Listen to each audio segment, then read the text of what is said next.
ইরানে চলমান যুদ্ধের প্রভাব পড়তে শুরু করেছে বৈশ্বিক জ্বালানি বাজারে। শীর্ষ এলএনজি রপ্তানিকারক দেশ কাতার উৎপাদন স্থগিত করার পর ইউরোপে গ্যাসের দাম উল্লেখযোগ্যভাবে বেড়েছে এবং ভারতের শিল্প খাতে সরবরাহেও কাটছাঁট করা হয়েছে।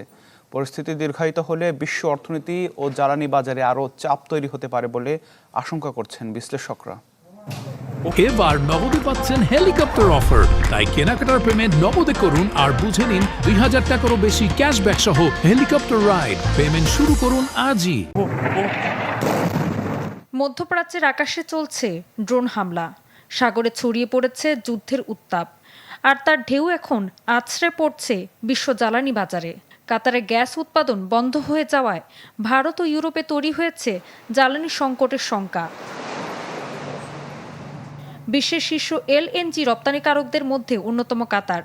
সেই দেশেই ড্রোন হামলার পর রাষ্ট্রায়ত্ত জ্বালানি প্রতিষ্ঠান কাতার এনার্জি হঠাৎ করে তরলীকৃত প্রাকৃতিক গ্যাস উৎপাদন স্থগিত ঘোষণা করেছে। জারি করা হয়েছে ফোর্স মাজোর, অর্থাৎ চুক্তি থাকলেও সরবরাহের নিশ্চয়তা নেই।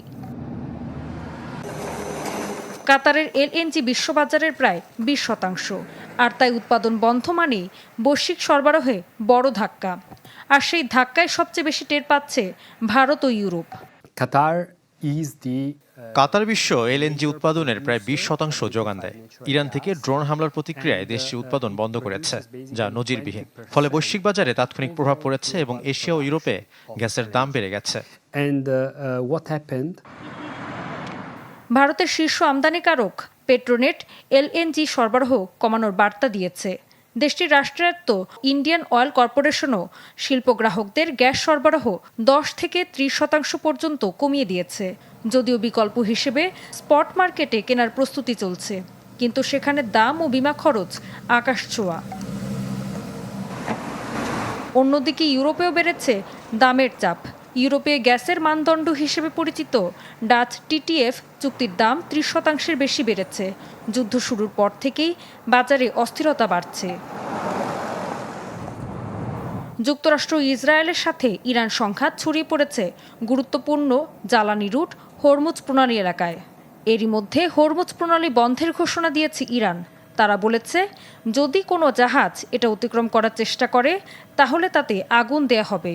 এই প্রণালী দিয়ে বিশ্বজুড়ে তেল ও গ্যাসের বিশাল অংশ পরিবাহিত হয়, তাই হঠাৎ করেই এটা বন্ধ হয়ে যাওয়ায় তীব্র অনিশ্চয়তার মুখে পড়েছে বৈশ্বিক অর্থনীতি।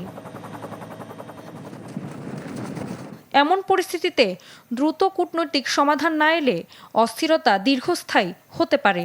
তাই চলমান এই উত্তপ্ত পরিস্থিতি কোথায় গিয়ে থামে সেদিকেই এখন তাকিয়ে আছে সারা বিশ্ব।